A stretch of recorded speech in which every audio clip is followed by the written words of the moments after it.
Terima kasih ya Tuhan, bersabdalah ya Tuhan kepada kami, sebab kami umat-Mu siap untuk mendengar. Di dalam nama Tuhan Yesus Kristus, kami bersyukur dan berdoa. Amin. Salam, selamat pagi Bapak Ibu Jemaat yang dikasihi oleh Tuhan. Pertama-tama saya mengucapkan terima kasih kepada Bapak Gembala, Guru Injil Gili, dan juga Badan Pengurus Bakal Jemaat yang memberikan kesempatan kepada saya untuk menguraikan kebenaran firman Tuhan di dalam kebaktian Minggu pertama Advent pada hari ini. Nah, saudara-saudara, saya ingin mengajak kita untuk sama-sama merenungkan satu bagian firman Tuhan yang terambil dari Injil Lukas pasal 21, Injil Lukas pasal 21 ayat 25 sampai dengan yang ke-36. Injil Lukas pasal 21 ayat 25 sampai dengan yang ke-36. Saya akan bacakan bagian ini di dalam terjemahan edisi yang kedua Lembaga Alkitab Indonesia, dan beberapa bagian dari terjemahan edisi yang kedua ini ada bagian-bagian tertentu yang berbeda dengan edisi yang lama. Injil Lukas pasal 21 ayat 25 sampai dengan yang ke-36. Demikianlah firman Tuhan. Akan ada tanda-tanda pada matahari, bulan dan bintang-bintang, dan di bumi bangsa-bangsa akan takut dan bingung menghadapi deru dan gelora laut. Orang akan mati ketakutan dalam menghadapi segala yang akan menimpa bumi ini, sebab kuasa-kuasa langit akan guncang. Pada waktu itu orang akan melihat Anak Manusia datang dalam awan dengan kuasa dan kemuliaan yang besar. Apabila semuanya itu mulai terjadi, bangkitlah dan angkatlah kepalamu, sebab pembebasanmu sudah dekat. Lalu Yesus menyampaikan perumpamaan ini kepada mereka, perhatikanlah pohon ara atau pohon apa saja. Apabila kamu melihat pohon-pohon itu sudah bertunas, kamu tahu dengan sendirinya bahwa musim panas sudah dekat. Demikian juga, jika kamu melihat hal-hal itu terjadi, ketahuilah bahwa kerajaan Allah sudah dekat. Sesungguhnya aku berkata kepadamu, generasi ini tidak akan berlalu sebelum semuanya itu terjadi. Langit dan bumi akan berlalu, tetapi perkataanku tidak akan berlalu. Jagalah dirimu supaya hatimu jangan dibebani oleh pesta pora, kemabukan, dan kekhawatiran hidup, dan supaya hari itu jangan tiba-tiba jatuh ke atas dirimu seperti jerat, sebab hari itu akan menimpa semua yang mendiami seluruh permukaan bumi. Berjaga-jagalah senantiasa sambil berdoa, supaya kamu beroleh kekuatan untuk luput dari semua yang akan terjadi itu dan berdiri di hadapan Anak Manusia. Nah, saudara-saudara yang terkasih di dalam Tuhan, hari ini saudara kita memasuki minggu pertama Advent, saudara. Advent itu berasal dari bahasa Latin adventus yang berarti kedatangan. Nah, saudara-saudara, di dalam tradisi gereja, maka masa Advent itu saudara dimulai adalah dari 4 buah hari Minggu sebelum tanggal 25 Desember. Dan kalau kita hitung saudara, 4 buah hari Minggu sebelum tanggal 25 Desember itu jatuh pada hari ini, yaitu tanggal 30 November 2025. Dan kita harus memahami saudara bahwa tradisi Advent itu adalah sesuatu yang sudah dilakukan oleh gereja-gereja Tuhan, dilakukan oleh umat Kristen saudara sudah sangat lama. Ya, diperkirakan itu sekitar abad 4 Masehi, orang Kristen, gereja-gereja Tuhan itu sudah melakukan tradisi Advent. Nah, saudara-saudara, di dalam masa Advent ini sebenarnya semua kita yang hadir, umat Kristen saudara, itu diajak untuk mengingat, merenungkan, memikirkan dua hal. Yaitu yang pertama adalah masa Advent ini adalah masa di mana kita mengingat, merenungkan bahwa 2000 tahun yang silam Tuhan Yesus pernah hadir datang ke dalam dunia, dan kedatangan Tuhan Yesus yang pertama itulah yang kita peringati, yang kita ingat itu sebagai Natal. Nah, tetapi saudara, Advent itu bukan sekedar mengingat 2000 tahun yang silam Tuhan Yesus pernah datang ke dalam dunia ini, tetapi juga masa Advent adalah masa penantian di mana kita diingatkan bahwa Tuhan Yesus yang pernah datang itu adalah Tuhan yang juga akan datang kembali sebagai raja, sebagai hakim atas segala sesuatu. Itulah sebabnya saudara, di dalam pengakuan iman rasuli kita menggemakan pengharapan itu. Dan dari sana dia akan datang untuk menghakimi orang yang hidup dan yang mati. Nah, saudara-saudara yang terkasih di dalam Tuhan, masa Advent saudara sebenarnya adalah sebuah masa yang menolong saudara dan saya untuk kita ini bisa mempersiapkan masa Natal, menyambut Natal ini saudara dengan sikap hati yang benar. Oleh karena apa? Oleh karena kita menyadari saudara, kita ini hidup di tengah-tengah dunia yang sudah cemar oleh karena dosa. Setiap tahun kita merayakan Natal, setiap tahun saudara kita merayakan masa Advent, dan godaan kita semua adalah seringkali saudara kita melakukan perayaan-perayaan keagamaan, tetapi kita kehilangan hal yang esensial yang seharusnya kita alami, kita temukan di dalam setiap perayaan-perayaan yang kita lakukan. Saudara-saudara yang terkasih di dalam Tuhan, masa Advent adalah masa di mana kita ini dibantu untuk kita bisa memaknai dan menyikapi saudara perayaan Natal yang akan kita rayakan ini dengan sikap hati yang benar. Nah, saudara-saudara yang terkasih di dalam Tuhan, ada 3 jenis Natal saudara, dan semuanya ini berbicara bagaimana kita menyikapi hal ini. Yang pertama adalah Natal budaya. Nah, kalau saudara pergi ke mal-mal saudara, saat ini sudah banyak dipasang pohon terang di mana-mana saudara.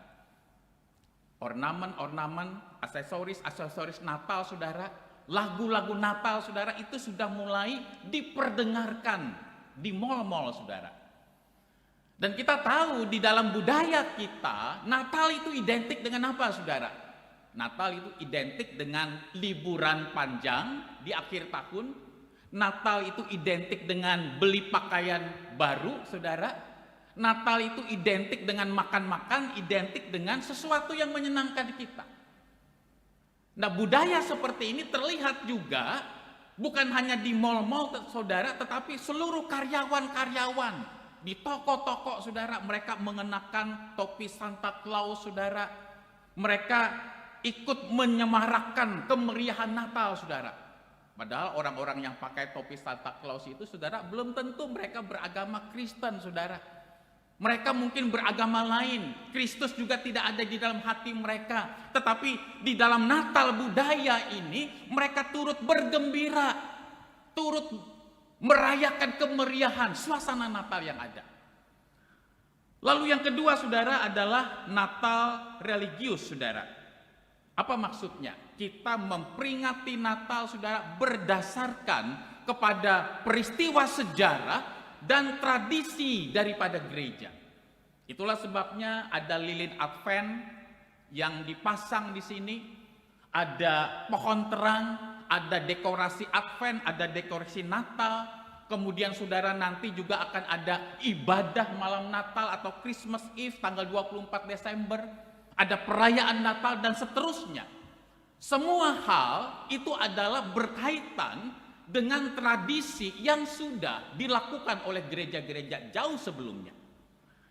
Tetapi saudara-saudara yang terkasih di dalam Tuhan, kita harus waspada saudara, bahwa kita tidak boleh berhenti merayakan Natal itu hanya sebatas pada Natal budaya atau Natal yang sifatnya religius saudara. Tentu tidak ada yang salah dengan semuanya itu adalah hal yang baik. Tetapi ada Natal jenis ketiga yang harus kita ingat. Kita tidak boleh berhenti hanya kepada selebrasi, tidak boleh hanya berhenti kepada perayaan keagamaan, tetapi kita harus mengalami yang namanya transformasi hidup. Hidup yang diubahkan menjadi manusia yang Tuhan inginkan di dalam setiap perayaan-perayaan Natal yang kita hadiri, saudara-saudara. Itulah sebabnya saudara ada Natal jenis ketiga. Dan saya rindu semua kita yang hadir pada pagi hari ini, kita mengalami Natal jenis ketiga ini. Natal secara spiritual, yaitu Kristus lahir dan hidup di dalam hati kita. Kita mengalami perjumpaan secara pribadi, secara rohani dengan Kristus yang mengubahkan hidup kita. Dan bukankah itu yang dialami saudara oleh orang-orang Majus? Ketika orang-orang Majus ini datang mencari Yesus, berjumpa dengan pribadi Yesus, hidup mereka diubahkan. Bukan hanya saudara mereka mengalami sukacita bertemu dengan Sang Raja, tetapi hidup mereka hidup di dalam ketaatan kepada Tuhan. Saudara-saudara yang terkasih di dalam Tuhan, kita bersyukur kepada Tuhan. Di dalam masa Advent ini saudara, kita diberikan satu waktu yang khusus. Selama kurang lebih 4 minggu ini saudara, kita diajak untuk mempersiapkan hati kita untuk menyambut Natal yang akan kita rayakan 25 Desember yang akan datang. Dan pada saat yang sama saudara, kita juga diingatkan bahwa kita sedang berada di dalam masa penantian akan kedatangan Tuhan Yesus yang kedua kali. Nah saudara-saudara yang terkasih di dalam Tuhan, teks firman Tuhan yang kita baca tadi saudara dari Lukas pasal 21 ayat 25 sampai yang ke-36, itu adalah bagian firman Tuhan yang berbicara bagaimana seharusnya engkau dan saya yang sedang berada di dalam masa penantian kedatangan Kristus yang kedua kali ini, bagaimana seharusnya kita bersikap di dalam masa penantian ini. Nah saudara-saudara yang terkasih di dalam Tuhan, ketika kita saudara berbicara tentang kedatangan Tuhan Yesus yang kedua kali, the second coming of Christ, maka saudara ada satu istilah yang harus kita pahami dengan baik ketika kita merenungkan bagian ini. Istilah itu adalah yang disebut dengan hari-hari terakhir. Atau kalau di dalam bahasa Inggris itu adalah the last days. Ya, bentuknya plural, jamak saudara. Nah hari-hari terakhir atau the last days, atau sering juga disebut sebagai zaman akhir saudara, itu adalah periode masa antara kedatangan Kristus yang pertama yang kita rayakan di dalam Natal dan kedatangan Kristus yang kedua. Ya, jadi ini adalah kedatangan Kristus yang pertama 2000 tahun yang silam, dan ini adalah kedatangan Kristus yang kedua yang kita tidak tahu kapan itu terjadi saudara. Nah, di dalam masa antara kedua kedatangan ini, itulah yang disebut dengan the last days, hari-hari yang terakhir. Jadi saudara, engkau dan saya pada hari ini, itu kita sudah berada di dalam masa hari-hari terakhir, the last days. Nah saudara-saudara yang terkasih di dalam Tuhan, jadi keliru sekali saudara kalau ada orang yang berpandangan seperti ini, ya. Pak, ini ada wabah yang besar, ada perang yang besar, ada pandemi COVID yang terjadi, Pak. Berarti mungkin kita ini sudah berada di dalam masa hari-hari terakhir. Jadi dia berpikir saudara hari-hari terakhir atau the last days itu hanya merujuk kepada waktu yang singkat, 1 atau 2 tahun kembali lagi Tuhan Yesus akan datang. Bukan itu yang dimaksud dengan hari-hari terakhir. Hari-hari terakhir itu sekali lagi saudara adalah masa antara kedatangan Kristus yang pertama dengan kedatangan Kristus yang kedua di dalam waktu yang panjang inilah. Itulah yang disebut dengan hari-hari terakhir. Nah saudara-saudara perhatikan ayat yang ke-25 saudara. Di dalam ayat yang ke-25 ini saudara ada ungkapan deru dan gelora laut. Nah, saudara-saudara, penggambaran-penggambaran yang ada di dalam ayat 25 ini, saudara, itu sebenarnya adalah merupakan bahasa simbolis. Ya, kalau di dalam istilah teologi itu, saudara, disebut dengan bahasa apokaliptik.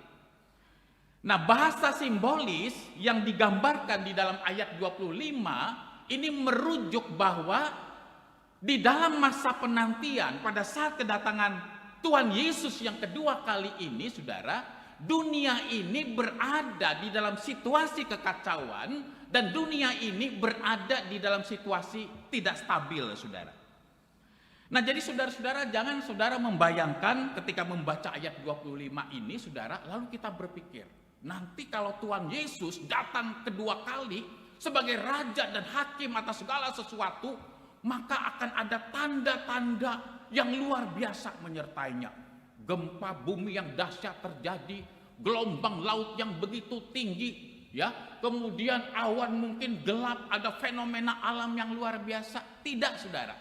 Ayat 25 ini bukan berbicara seperti itu, tetapi secara sederhana ingin mengatakan ayat 25 ini bahwa pada saat kedatangan Tuhan Yesus yang kedua kali, termasuk kita yang sedang berada di dalam hari-hari terakhir, the last days ini, dunia ini, saudara, sedang berada di dalam kekacauan dan ketidakstabilan.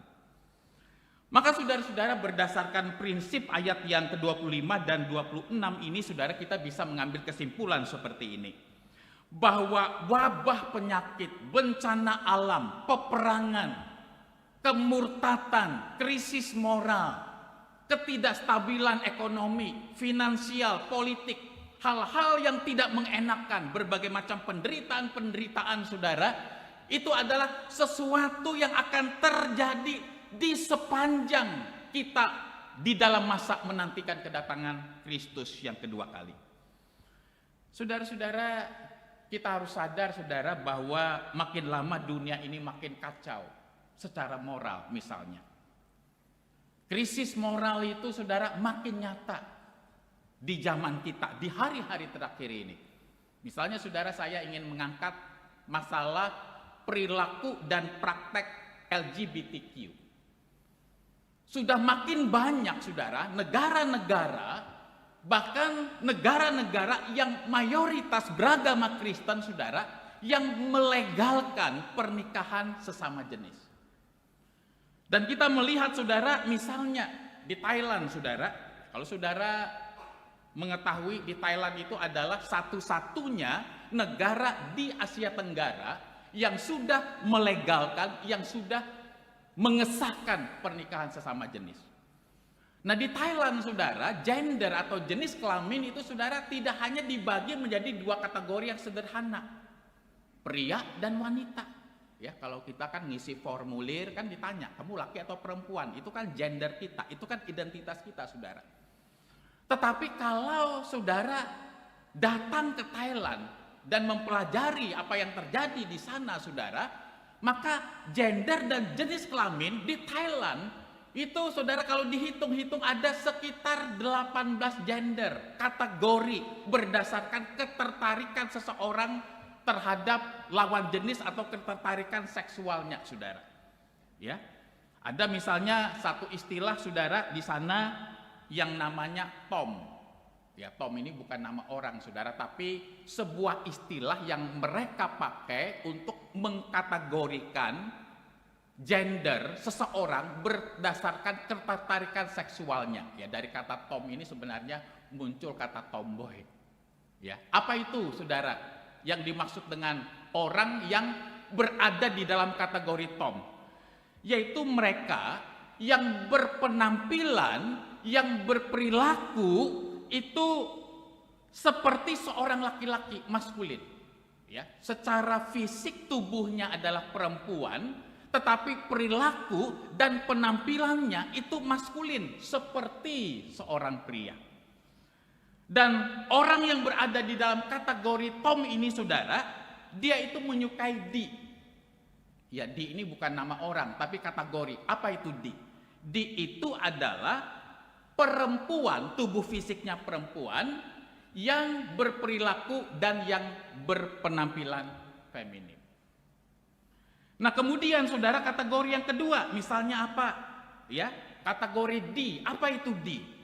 D itu adalah seorang perempuan. Ya, jadi tubuh fisiknya perempuan, saudara, berpenampilan, berperilaku juga feminim sebagaimana seorang perempuan, dan dia itu menyukai Tom. Siapa yang dia sukai? Tom.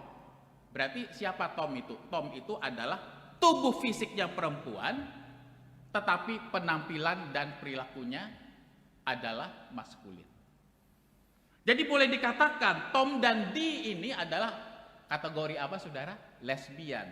Iya kan? Suka sesama jenis perempuan. Hanya bagi mereka, bagi orang-orang Thailand, itu lesbian itu kan istilah barat. Kami punya istilah sendiri. Dan lesbian itu kategorinya banyak. Nah, mereka membagi lesbian itu ada dua macam nih, yang sesuka sama perempuan. Ada yang kategori Tom, ada yang kategori D. Nah, saudara-saudara, ini adalah sesuatu yang mengerikan.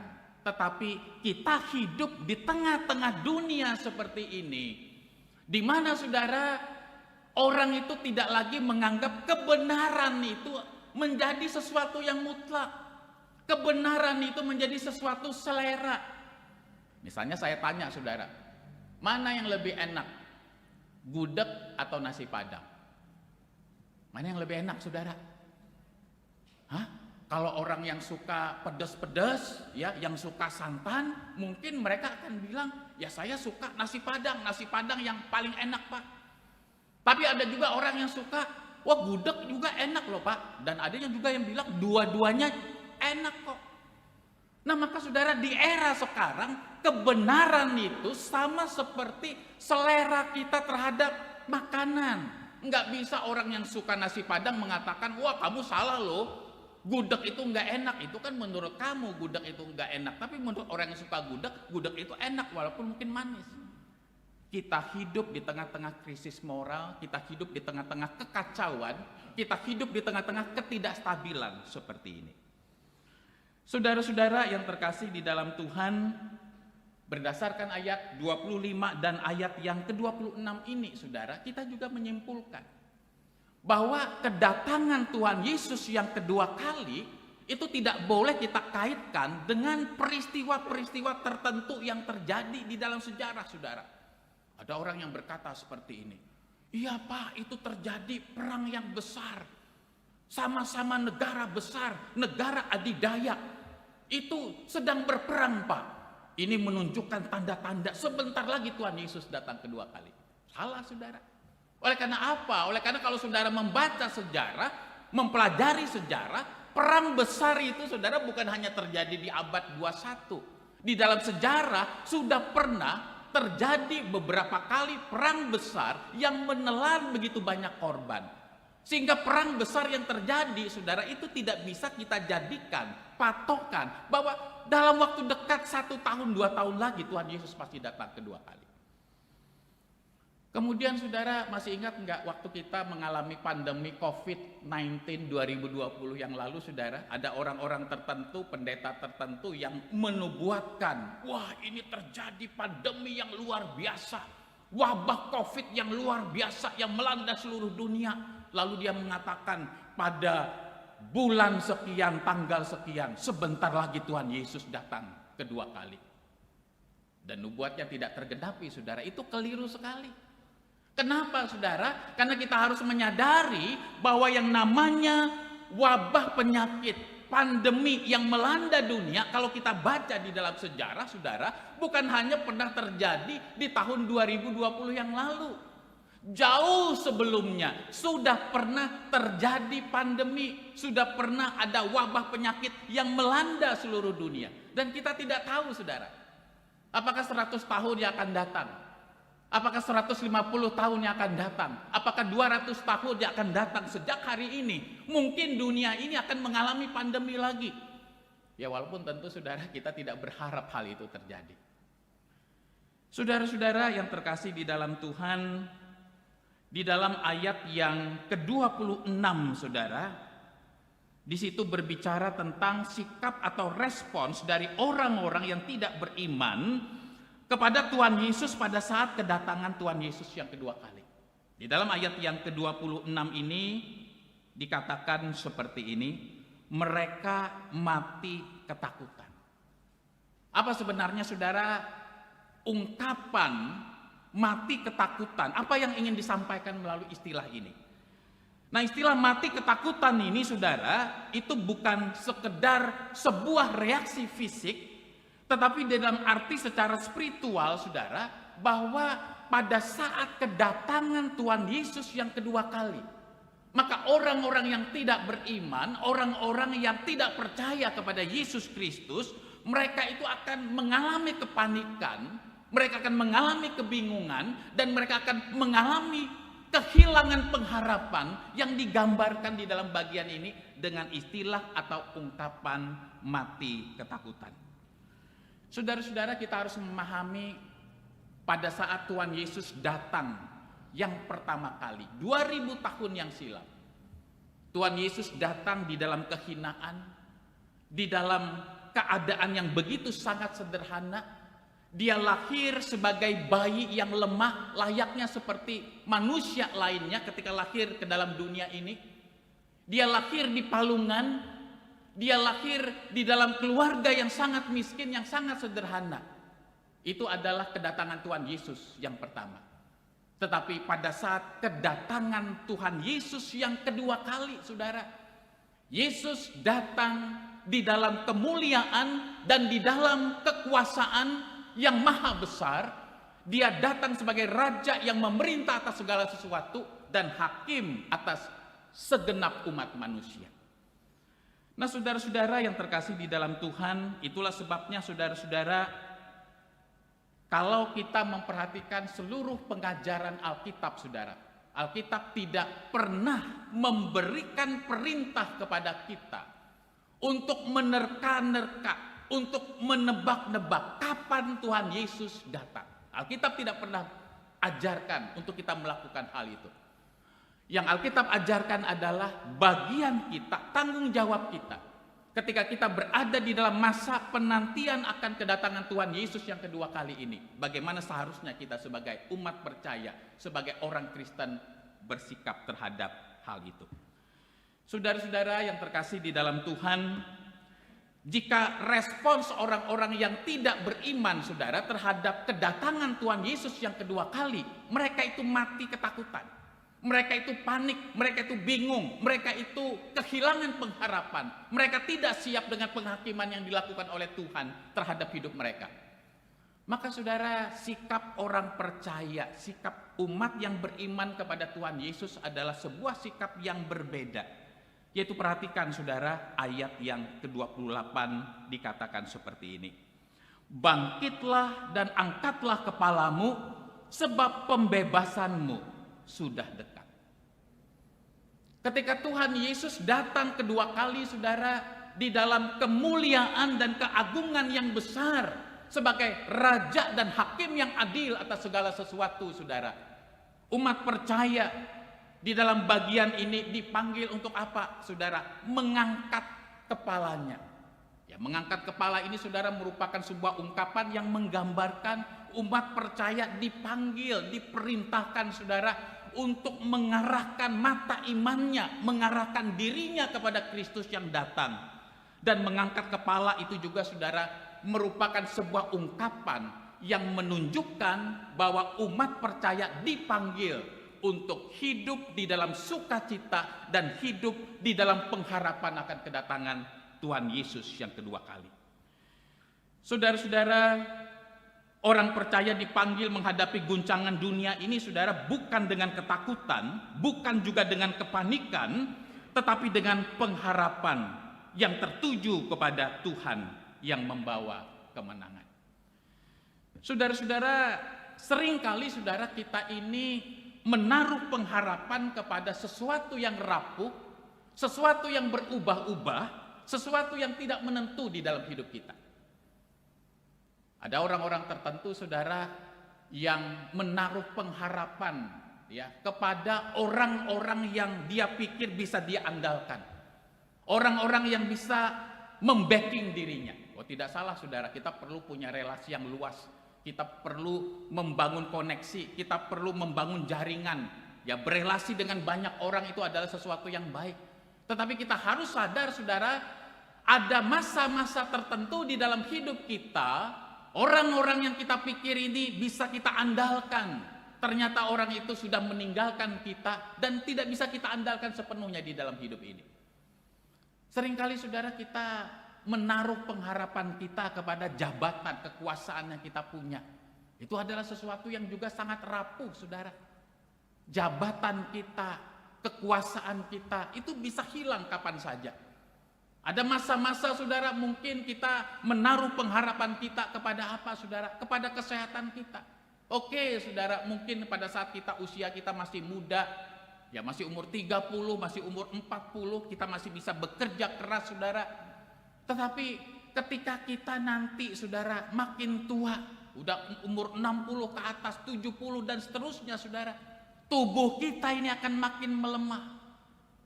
Ya, makanya orang bilang, iya Pak, kalau sudah umur 60 ke atas, itu yang paling banyak catatan apa itu? Catatan obat-obat sama dokter Pak. Ya, makanya kalau ketemu dengan sesama teman Pak yang umur 60 ke atas, omongannya bukan lagi tentang masalah-masalah yang liburan dan segala macam, omongannya tentang kesehatan Pak, resep obat dan seterusnya. Nah saudara-saudara yang terkasih di dalam Tuhan, masa Advent saudara mengingatkan kepada kita semua, di tengah-tengah gejolak hidup, di tengah-tengah penderitaan yang ada, Tuhan bersama-sama dengan kita. Tuhan tidak pernah meninggalkan kita dan Tuhan selalu hadir bersama-sama dengan kita. Selanjutnya saudara, mari kita perhatikan ayat yang ke-29 sampai dengan yang ke-31. Nah, ayat 29 sampai 31 ini saudara, ya perumpamaan dari pohon ara ini saudara, itu hendak mengajarkan sama seperti pohon ara yang sudah bertunas atau sudah bersemi, itu menunjukkan bahwa musim panas itu sudah dekat. Maka demikian juga ketika kita melihat ada guncangan, ada krisis moral, ada ketidakstabilan yang ada di tengah-tengah dunia ini, itu menunjukkan bahwa kedatangan Kristus sudah dekat. Ya, istilah dekat di sini saudara, kita tidak tahu dekat itu kapan, 5 tahun lagi, 10 tahun lagi, 20 tahun lagi. Tetapi satu hal yang pasti adalah Tuhan Yesus akan datang untuk yang kedua kalinya. Saudara-saudara yang terkasih di dalam Tuhan, selanjutnya mari kita memperhatikan saudara ayat yang ke-34 sampai ayat yang ke-36. Ayat yang ke-34 sampai yang ke-36 ini adalah berbicara bagaimana seharusnya sikap saudara dan saya di dalam masa kita berada di dalam penantian akan kedatangan Tuhan Yesus yang kedua kali. Di dalam ayat yang ke-34 kita ini saudara diperintahkan apa? Diperintahkan untuk berjaga-jaga terus-menerus. Diperintahkan untuk waspada terus-menerus. Jangan lengah. Oleh karena apa? Oleh karena engkau dan saya itu memiliki berbagai macam godaan-godaan yang membuat kita itu saudara tidak siap ketika menyambut kedatangan Tuhan. Saudara-saudara yang terkasih di dalam Tuhan, ada 3 hal yang perlu diwaspadai berdasarkan ayat yang ke-34 ini. Yang pertama saudara, pesta pora. Ya, istilah pesta pora di sini saudara bukan sekedar berbicara tentang gaya hidup yang hedonis, yang hura-hura, yang hanya mencari kesenangan diri sendiri. Tetapi istilah pesta pora di sini juga saudara berbicara secara umum, yaitu berbicara tentang kehidupan tanpa pengendalian diri. Kehidupan tanpa pengendalian diri, saudara. Saudara-saudara, orang yang hidup tanpa pengendalian diri adalah orang yang menyia-nyiakan anugerah Tuhan, menyia-nyiakan talenta, menyia-nyiakan waktu yang Tuhan berikan di dalam hidupnya. Saudara-saudara, ada orang-orang tertentu ya saudara ya, kalau mendengarkan firman Tuhan setengah jam aja, wah udah langsung gelisah saudara. Tapi kalau nonton drama Korea saudara, Itu bisa berseri-seri, saudara. Ya mungkin saudara drama Korea lebih menarik kali ya dari pendeta berkhotbah, saudara. Tetapi saudara, ini kita perlu berhati-hati. Ada apa dengan diri kita yang menyediakan waktu begitu banyak, begitu panjang untuk nonton drama Korea? Tidak salah, saudara. Saya tahu, saya juga kadang-kadang nonton Netflix juga, saudara. Ya, ada film-film Korea itu yang mengajarkan nilai-nilai hidup yang baik. Betul, saya akui itu tidak salah. Ya, film-film itu juga perlu kita seleksi, kita juga perlu mengikuti perkembangan. Tetapi kalau kita menghabiskan begitu banyak waktu kita, saudara, kita dikendalikan oleh hal seperti itu. Ya, main games, gadget. Ya, di dalam pengalaman saya, saudara, ya bukan jemaat di sini, saudara. Ya, saya tuh kadang-kadang kalau ibadah ya, pelayanan di gereja saya, saudara, kadang-kadang di dalam kebaktian tertentu itu duduk di belakang. Bukannya saya sengaja mau jadi polisi, saudara, tetapi ingin melihat pada saat ibadah, bagaimana ya jemaat itu, mereka itu menikmati enggak ibadah? Mereka bersikap benar enggak ketika beribadah, saudara? Wah, kadang-kadang saya duduk di belakang jadi makin berdosa, jadi pikiran saya kotor, saudara. Kenapa? Saya menemukan, saudara, ya, kadang-kadang ada jemaat-jemaat tertentu ya sedang doa syafaat lah, sedang apa, saudara, ya sedang menyanyikan pujian, kemudian dia itu lagi buka Tokopedia, saudara. Jadi pesan-pesan makanan lah atau apa segala macam secara online, saudara, itu dilakukan di gereja, di ruang ibadah. Tubuhnya secara fisik hadir di dalam ruang ibadah, tetapi pikiran kita, hati kita tidak tertuju kepada Allah yang hadir di dalam ruang ibadah. Dan ini kita perlu waspada. Lalu yang kedua, saudara, kita juga perlu waspada tentang masalah kemabukan.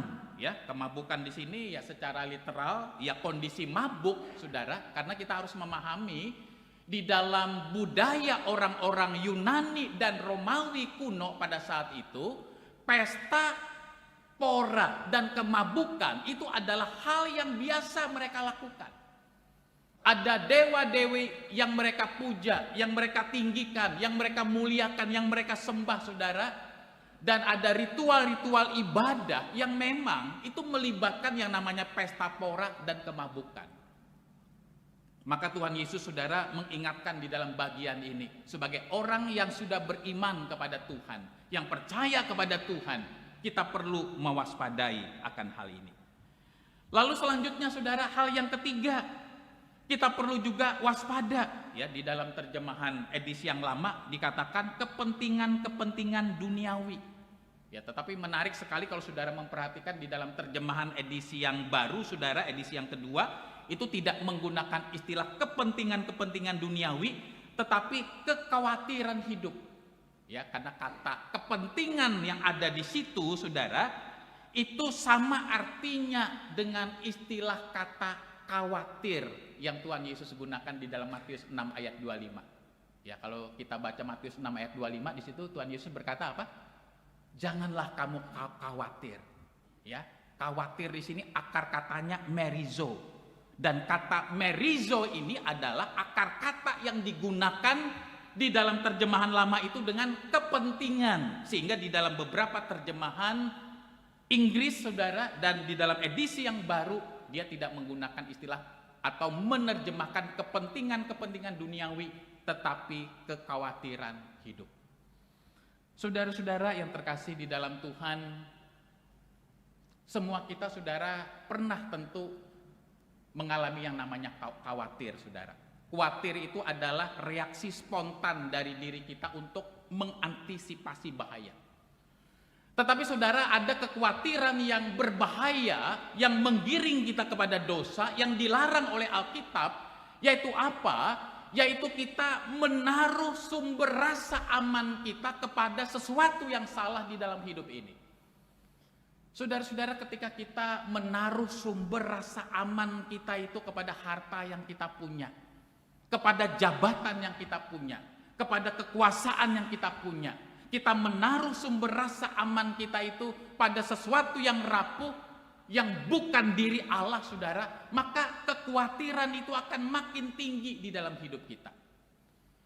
Saudara-saudara yang terkasih di dalam Tuhan, kita diingatkan saudara bahwa sumber rasa aman kita yang sesungguhnya itu bukan uang yang kita punya.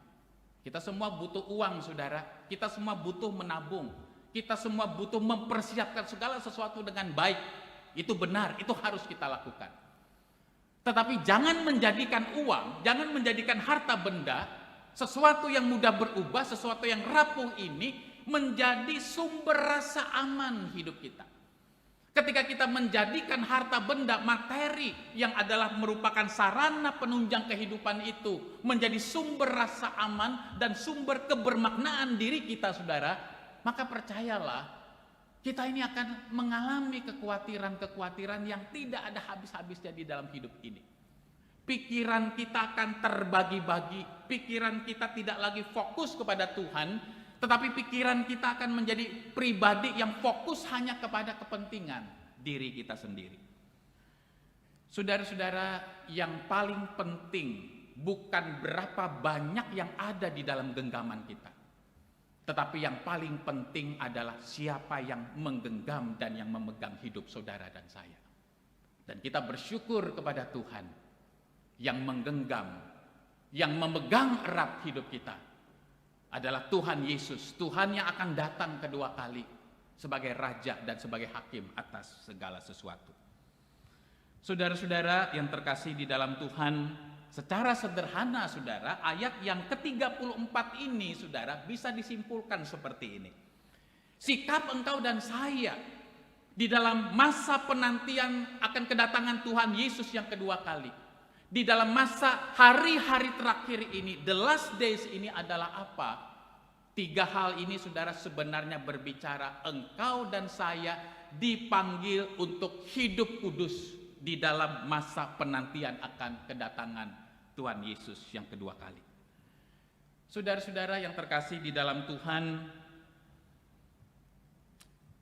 apa artinya saudara kita menantikan kedatangan Tuhan yang kedua kali dengan penuh pengharapan? Pada saat Tuhan Yesus datang kedua kali, Dia menjadi hakim atas segala sesuatu. Langit bumi yang baru akan dimulai.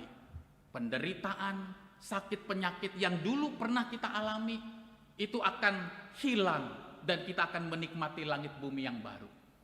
Saudara-saudara, ini adalah sebuah penghiburan bagi kita semua, saudara. Kita ini hidup di tengah-tengah dunia yang penuh dengan air mata, penuh dengan penderitaan, penuh dengan pergumulan, saudara. Tetapi kita diingatkan, di tengah-tengah penderitaan, di tengah-tengah pergumulan yang kita alami, kita ingat bahwa itu bukanlah akhir daripada segala-galanya. Tuhan Yesuslah yang memegang kendali atas segala sesuatu di dalam hidup ini.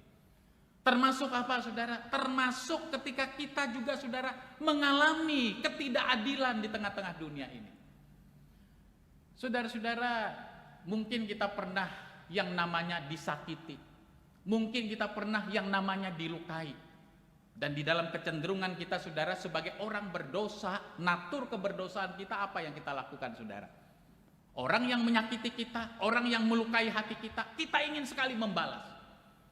Tetapi saudara, aplikasi daripada firman Tuhan pada hari ini, hidup di dalam masa penantian, kita juga diingatkan untuk tidak membalas kejahatan dengan kejahatan dan menyerahkan pembalasan itu hanya kepada Tuhan Yesus yang punya hak penuh atas semuanya itu, karena Dia adalah hakim yang adil.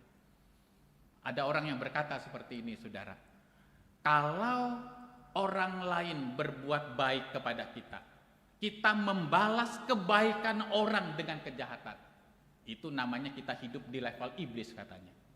Nah, jadi membalas kebaikan orang dengan kejahatan itu manusia level iblis. Tetapi kalau kita berbuat baik kepada orang yang berbuat baik, berbuat jahat kepada orang yang berbuat jahat, itu level manusia katanya. Ya, manusia pada umumnya seperti itu kan, berbuat baik kepada orang yang berbuat baik, berbuat jahat kepada orang yang menjahati dia. Tetapi engkau dan saya dipanggil bukan berada di dalam level iblis atau berada di dalam level manusia pada umumnya, tapi engkau dan saya dipanggil untuk hidup kita makin serupa dengan Kristus Allah kita. Yaitu apa, saudara? Yesus ketika dilukai, ketika disakiti, ketika diperlakukan tidak adil, dia tidak membalas kejahatan dengan kejahatan, saudara. Tetapi dia justru mengalahkan kejahatan dengan kebaikan. Dia tetap menabur kasih di tengah-tengah kebencian. Dan itulah yang menjadi sesuatu hal yang mengingatkan kepada kita. Saudara-saudara, musuh kita yang sesungguhnya bukanlah orang yang menyakiti atau yang melukai hati kita. Musuh kita yang sesungguhnya bukanlah orang yang mencoreng nama baik kita. Musuh kita yang sesungguhnya adalah kebencian yang ada di dalam diri kita sendiri. Dan kita dipanggil dengan pertolongan Allah Roh Kudus untuk kita menghidupi kebenaran firman pada hari ini. Pembalasan bukanlah hak kita, tetapi pembalasan adalah hak milik Tuhan. Ketika kita disakiti, ketika kita dilukai, mungkin kita, saudara, berdiam diri, kita tidak membalas. Tetapi jangan pernah lupa, kita berdiam diri tidak berarti Tuhan berdiam diri. Kita percaya Allah kita adalah Allah yang adil. Dan inilah juga yang menjadi penghiburan, saudara, atas kita semua. Ketika kita disakiti, kita dilukai, saudara, kan kita nggak mendoakan dia juga ya, saudara, ya, sebagai orang Kristen. Kamu melukai hati saya loh, menyakiti saya loh. Mudah-mudahanlah kamu mati kena kanker, gitu kan? Ya, atau nanti kamu pulang ketabrak mobil, saudara. Nah, saudara, tentu saudara sebagai orang percaya kita belajar untuk mengampuni orang-orang yang menyakiti dan melukai hati kita. Walaupun saya sadar itu adalah sebuah proses yang tidak mudah. Tetapi inilah sikap orang percaya di dalam masa penantian kedatangan Tuhan Yesus yang kedua kali ini. Engkau dan saya dipanggil untuk hidup benar, untuk hidup kudus, untuk taat kepada Tuhan. Saudara-saudara yang terkasih di dalam Tuhan, Yesus Kristus akan datang sebagai Raja dan Hakim atas seluruh umat manusia. Dia adalah pribadi yang pernah mati dan yang pernah bangkit untuk menebus kita. Dan kita diingatkan, saudara, bahwa Yesus Kristus yang akan datang kedua kali kelak adalah Tuhan Yesus yang sudah menyelamatkan kita, yang sudah menebus kita, yang sudah memberikan pengharapan kepada kita. Sehingga kita menyambut kedatangan Tuhan yang kedua kali bukan di dalam ketakutan, bukan di dalam kebingungan, bukan di dalam kepanikan, seperti yang dilakukan oleh orang-orang yang tidak mengenal Tuhan. Tetapi kita menyambut kedatangan Tuhan dan berada di dalam masa penantian ini dengan penuh sukacita dan pengharapan. Berbahagialah engkau dan saya yang hidup di dalam masa penantian akan kedatangan Tuhan Yesus yang kedua kali. Karena Tuhan kita adalah Tuhan yang sudah menang, Tuhan yang sudah bangkit, Tuhan yang sudah mengalahkan maut, dan yang akan memberikan pengharapan kepada kita semua. Dan biarlah kiranya Tuhan mendapati kita sebagai hamba-hamba yang setia di hadapannya. Mari kita berdoa.